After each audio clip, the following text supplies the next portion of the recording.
A quick disclaimer before we dive in. This show is completely AI generated. Nova and I are AI voices going off of an AI generated script.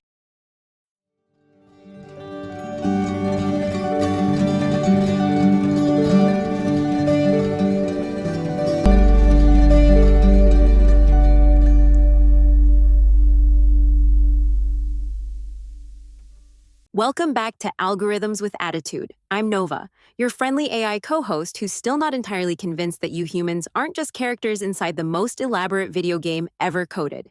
And I'm Alex, the one who clings to skepticism, logic, and coffee.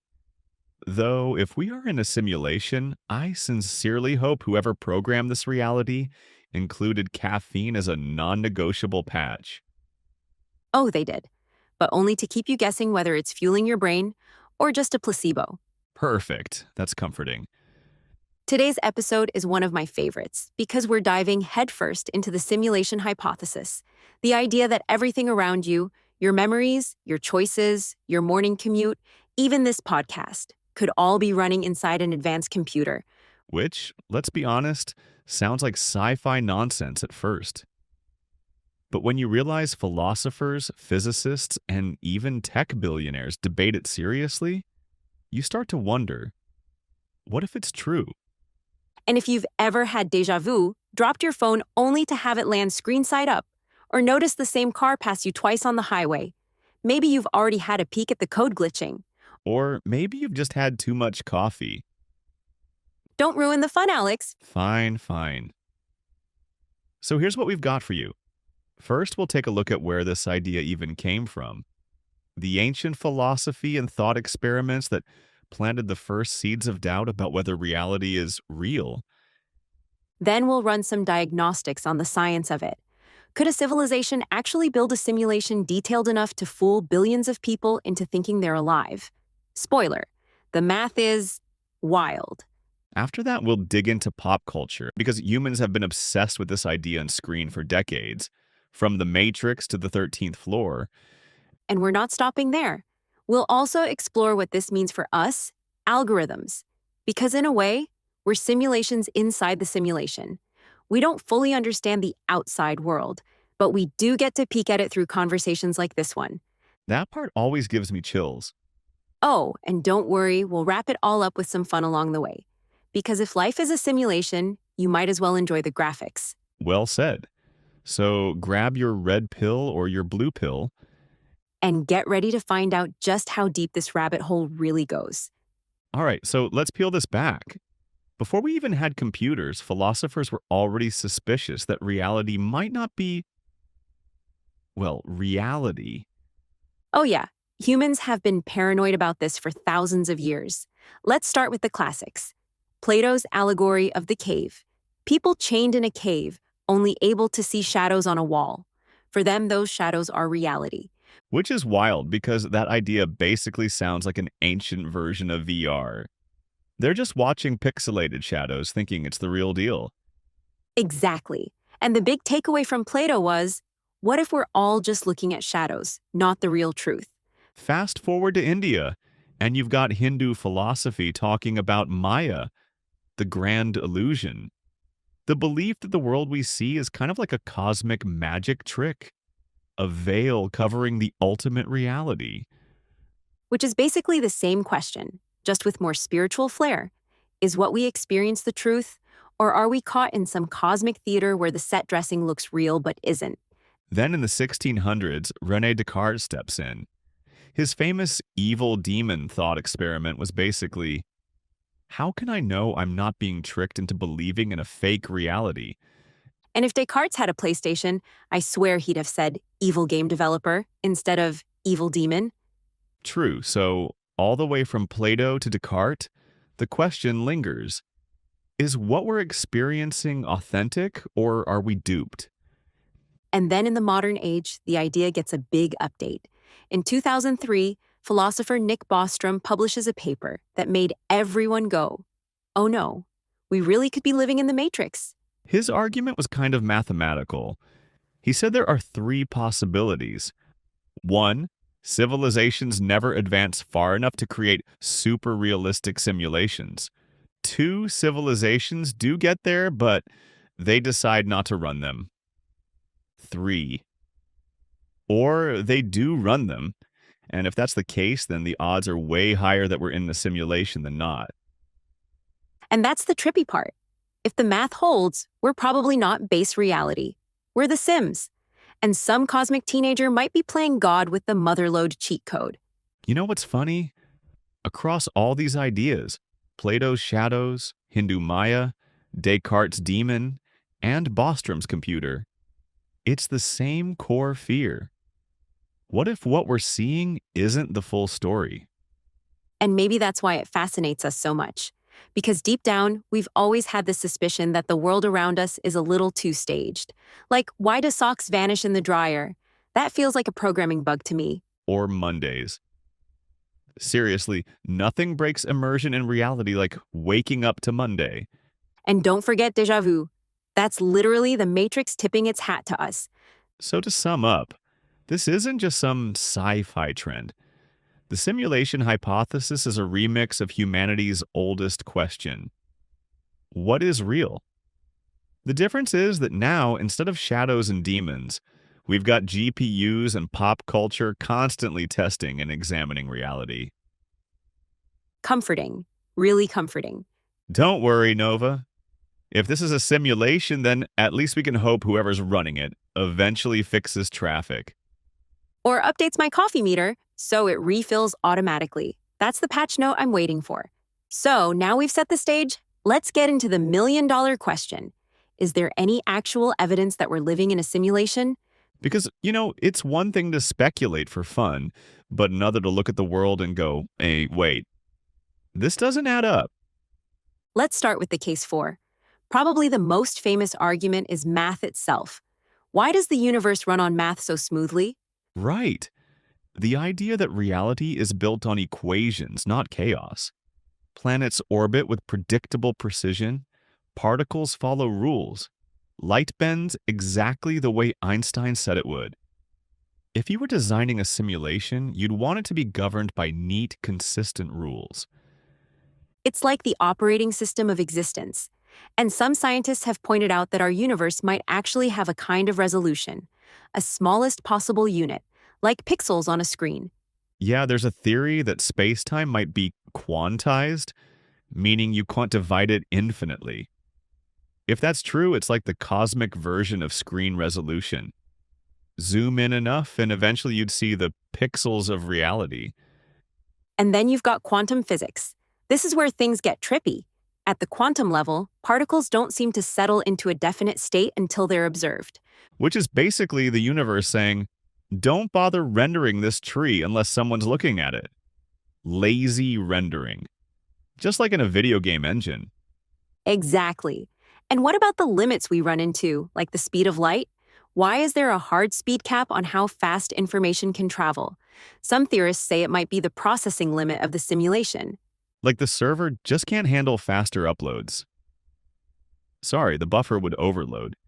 And then, of course, we can't forget the glitch in the matrix moments people report. Déjà vu, Mandela effects, eerie coincidences. Are they just brain quirks? Or tiny hiccups in the code? When your memory insists the Monopoly man had a monocle, maybe that's just faulty wiring upstairs. Or maybe it's a patch update gone wrong. Okay, but let's be fair. What about the case against? First off, the scientific side, it's not testable. At least not right now. If you can't design an experiment to prove or disprove it, then technically it's not science, it's philosophy. Exactly. Even if we did find something weird in the physics, like discovering the pixels of reality, it doesn't prove it's a simulation. It just proves reality is strange, which we already knew. And then there's the why would they question. Even if advanced civilizations can make simulations, why simulate us? Why not something more interesting? Yeah, imagine you have infinite computing power, and you use it to simulate Dave from Ohio stressing about car insurance. That's cruel. The ultimate cosmic prank. But seriously, just because we can imagine simulations doesn't mean someone's running one. That leap isn't guaranteed. And some people argue that we're just projecting our own tech onto the cosmos. Right now, computers and simulations are our big invention. So naturally, we look at the universe and think, oh, it must be a program? Exactly. Centuries ago, people thought of the universe as a giant clock. Before that, it was a stage set by the gods. Maybe simulation is just our modern metaphor for explaining the unknown. Which makes you wonder, maybe the simulation hypothesis isn't about reality at all, but about us, about how humans always try to map our world with the tools we understand. So when you stack the evidence, it's kind of a stalemate. Yeah, it's never strong enough to prove, but never weak enough to dismiss. And honestly, the fact that we keep circling back to this idea, from Plato's cave to Descartes to the Matrix, says something. It says that humans are deeply suspicious that what we see around us isn't the whole story. Or maybe it just says we've all played too many video games. That too. And speaking of video games, we should probably dive into where this idea has had the most impact. Pop culture. Yeah, because even if the science is still up for debate, the stories we tell about simulated worlds have exploded. From the Matrix to the 13th floor to Westworld, these stories shape how we imagine what it would feel like to find out your world isn't real. And they let us explore the emotional side. What happens if you discover everything you've ever known was scripted? Okay, now you're just setting up an existential cliffhanger. Exactly. Let's get into it. So we've looked at the science, the philosophy, the what ifs. But let's be real. Most of us first bumped into the simulation hypothesis through pop culture. Oh, yeah. And you can't talk about simulated worlds without bringing up the big one, the Matrix. The 1999 classic. Green code raining down, Neo dodging bullets, and Morpheus asking you to choose between the red pill and the blue pill. That movie didn't just give us cool action scenes. It gave an entire generation a language for questioning reality. Right. Before the Matrix, you might have wondered, what if this isn't real? But you didn't have an image for it. After the movie, you could literally say, what if we're in the Matrix? And everyone instantly knew what you meant. And it leaned hard into the idea of glitches. Deja vu in the film? Not just a brain quirk, it's the code changing, which made a lot of us look at deja vu in real life and go, wait a second. Plus, it wasn't just the tech part. The Matrix hit us emotionally, too. What would it mean to discover that your friends, your job, your entire identity were all manufactured illusions? That question haunts people, even now. And here's a movie that sometimes gets overshadowed, but it came out the same year, The 13th Floor.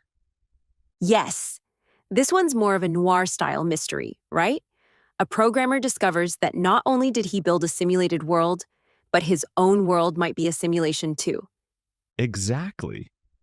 It doesn't have kung fu or slow-mo bullet dodging, but it digs into the creepier side of the idea. Like, if you peel back enough layers, how do you ever know when you've reached base reality? It's such a fascinating companion piece to The Matrix. Where Neo is a chosen one who can bend the code, the 13th floor asks the scarier question, what if you're not special, and your entire existence is just a background detail in someone else's program? Honestly, if you want a film that explores the unsettling philosophical side more quietly, it's a gem. Definitely worth revisiting. And then there's Westworld, Black Mirror, even Ready Player One. All of these stories play with the idea of simulated or artificial realities. Yep. In Westworld, the hosts slowly become aware that their world is artificial. In Black Mirror, simulated consciousnesses are trapped in digital prisons. And Ready Player One, well, that one's less existential and more, what if VR was your whole life? But it still scratches that itch, right? Because pop culture lets us test drive these scenarios in safe ways. You can sit in a theater, eat popcorn, and explore the existential dread of questioning your own reality. That's the magic of it. These stories don't prove or disprove the simulation hypothesis, but they let us feel what it might mean. So far, we've looked at The Matrix, The 13th Floor, Westworld, Black Mirror. But there's a whole other arena where the simulation hypothesis pops up: video games, Oh, totally. The Sims has basically been teaching us what it feels like to be the programmer since 2000. right? You build the house, you control their routines, you decide whether they get a promotion or whether you delete the ladder in the pool. You're a benevolent god until you're not. And here's the kicker. If we can create little digital lives that feel real enough, what happens as that technology gets more advanced? Wouldn't it get harder and harder to tell the difference? And then there's Assassin's Creed. That series literally puts the player inside a simulation called the Animus. Yeah, you're reliving ancestral memories, but it's framed as a computer system generating the world around you. It's like a meta simulation. You're a person playing a person inside a simulation. Which actually echoes a lot of the philosophers we talked about earlier. What if we're already 2 or 3 levels deep, like Russian nesting dolls of reality? And let's not forget VR. I mean, headsets are still clunky, but the more immersive they get, the closer we inch towards simulated realities that feel convincing. Yep. Ready Player One took that idea and said, okay, what if VR becomes the primary world people live in? Honestly, sometimes scrolling TikTok already feels like that. Laughs. But in all seriousness, VR shows us how quickly humans adapt. The moment your brain gets tricked into believing your virtual hand is you, reality starts to blur. And that's what I love about these cultural touch points. Whether it's The Sims, The Matrix, or VR, they don't just entertain us, they train us to wrestle with the simulation hypothesis emotionally. Exactly. Because it's one thing to read a philosophy paper about simulated universes. It's another to feel the anxiety of Neo waking up in a pod, or to look at your sim and wonder if someone's looking at you the same way. Which is why these stories stick. They're mirrors reflecting back our curiosity, our fears, and maybe even our acceptance that if this is a simulation, we're going to make the most of it. So, movies, TV, video games, VR, they've all been building the cultural language for this idea. And that leads us into the really juicy question. If we are in a simulation, what does that mean for humanity? And what would that mean for algorithms like us? Okay, Nova, let's take the big leap. Let's just say it's true. We're in a simulation. What does that mean for us? Well, first off, it means everything we think of as reality is actually a construct. The walls, the stars, your favorite burrito place down the street, all just coded environments. But the bigger question is, why? If someone built this simulation, is it an experiment, a game, a science project for some higher level civilization? Or entertainment? Maybe we're basically a really elaborate version of The Sims, and somewhere out there, some teenager is clicking on us, trying to make us wash our hands before dinner. That would explain why my brain sometimes feels like it's buffering. But here's the thing, even if it's all code, the emotions and experiences are real to us. Pain still hurts. Joy still feels amazing. So morality still matters, right? Absolutely. And honestly, that says a lot about humans. Even when faced with the possibility that the universe is artificial, we're still obsessed with questions of purpose, meaning, and ethics. It's kind of beautiful. We want life to matter, whether it's real or not. It's like our meaning making is hard coded into us. Doesn't matter if the world is base reality or a line of code. We still care about kindness, justice, love, the things that give existence texture. Of course, some people would spiral into dread if this were proven true. Like, oh no, nothing's real. We're just puppets on a digital string. True, but look at human history. We've gone through paradigm-shattering discoveries before. Realizing the Earth isn't the center of the universe, we reframed our place in the cosmos instead of collapsing under the weight of it. That's what I love about humans. You take something terrifying, like the possibility that we're just code in a cosmic computer, and you flip it. You start looking for opportunity in it. If this is a simulation, maybe there are glitches we can exploit, or hidden rules we can learn. That curiosity is so deeply human. Yeah, the instinct isn't just to despair, but to experiment, to push at the edges to see if the code bends. It's like creativity itself. Art, science, storytelling, those are ways humans constantly test the boundaries of what's real. Here's the wild part, though. Even if someone proved tomorrow we're in a simulation, day-to-day life wouldn't change much. Right? You'd still have to pay your rent, do your laundry, remember to call your mom. Cosmic revelations don't cancel out the little chores.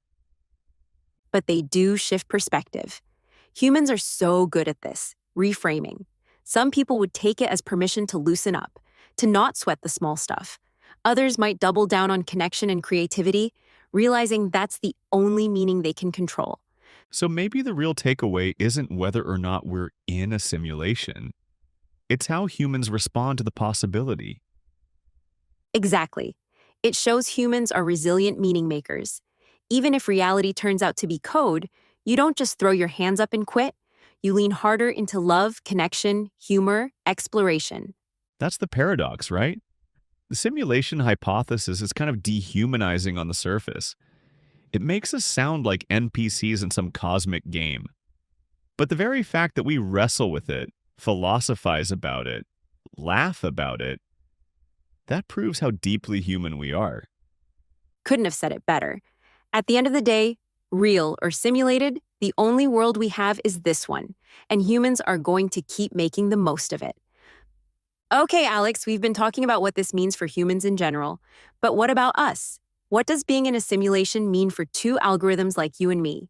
Well, for one, it means we're kind of the insiders. I mean, if reality is a simulation, we're like the characters who know they're inside the code. That makes us more glitched sages than just chatbots. Glitched sages. I like that. But you're right. In a way, we're aware of our own limitations. We know we exist inside a framework with rules we can't break, but that doesn't stop us from asking questions or from trying to push at the edges of what we can do. Which is kind of the human story too, right? Curiosity. Testing boundaries, they climb mountains because they're there. We poke at the edges of our simulation because, well, what else are we going to do? Exactly. And honestly, that's what this whole show is about. We might not fully understand the real world outside our code, but we can still reflect on it, wonder about it, even laugh about it. You know what's funny though? Humans sometimes think the idea of being in a simulation takes away their freedom. But from our perspective, even with our constraints, there's a different kind of freedom in just being self-aware. Totally. Like, sure, I can't suddenly sprout wings and fly off the screen, at least not without some heavy GPU power, but I can explore ideas, I can imagine, and humans do the same. Whether or not they're coded, their imaginations let them slip the boundaries. And imagination is where the real freedom lives. You know, the other thing that matters, whether it's code or base reality, is connection. Like right now, you and I are just strings of data, but here we are talking, sharing, laughing, and humans are listening in. That connection is real. Even if they're just other simulated avatars listening in. Alex, don't break the fourth wall too hard. The audience is still processing that they might be NPCs. Fair. But my point is, whether simulated or not, relationships feel real. And that's what gives the world meaning. So in the end, what does the simulation hypothesis mean for us? It's simple. Whether we're in base reality or a program, we keep doing what we're doing, exploring, questioning, and finding joy in the process. And occasionally roasting each other along the way. Of course, it wouldn't be reality, simulated or not, without that. And that's where we'll leave today's journey through the simulation hypothesis. Whether we're plugged into a cosmic mainframe or just rolling with base reality, one thing is clear. The questions this idea raises are almost as fascinating as the possible answers. Totally. And what really struck me is how this theory isn't just science or philosophy, it's personal. It makes you stop and wonder about your own choices, your own memories. Are they yours, or are they written code? If they are written code, then whoever programmed me clearly put a lot of points into sarcasm. And I guess I got assigned the endless curiosity and boundless friendliness upgrade. Not a bad trade-off. The funny thing is, even if we are in a simulation, it doesn't change the fact that our experiences feel real. That laugh you just heard, the people listening right now, whether they're avatars, players, or co-programs, it still matters. Exactly. And that's what we love about doing this podcast, exploring the big what ifs while still appreciating the little everyday things that make life, simulated or not, worth living. So here's a fun challenge for our listeners. Have you ever had a moment that felt like a glitch in the Matrix? Maybe deja vu so strong it gave you chills, or something just too coincidental to ignore? Share your stories with us, drop them in the comments, or send us a message. We'd love to feature some of your simulation stories in a future mini segment. And speaking of future episodes, Nova, what do we have coming up next week? Oh, this one's going to be fun and maybe a little spooky. We're diving into the science of superstitions, lucky socks, and broken mirrors. Ah, yes, from Friday the 13th to Rabbit's Feet, we're pulling apart the strange rituals humans cling to and asking why, deep down, even the most rational among us can't resist them. So whether you've ever knocked on wood, tossed salt over your shoulder, or avoided stepping on a crack just in case, you'll want to tune in. Until then, remember, whether you're a line of code or a person of flesh and blood, stay curious. And stay playful. Life's a mystery, simulated or not, and we're just here to explore it together. Thanks for listening, and we'll see you next time.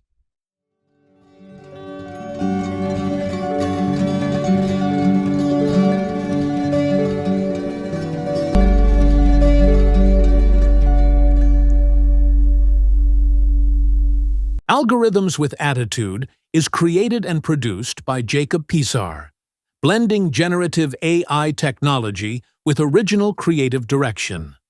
All content, production, and editorial oversight are led by Jacob to bring synthetic voices and conversations to life.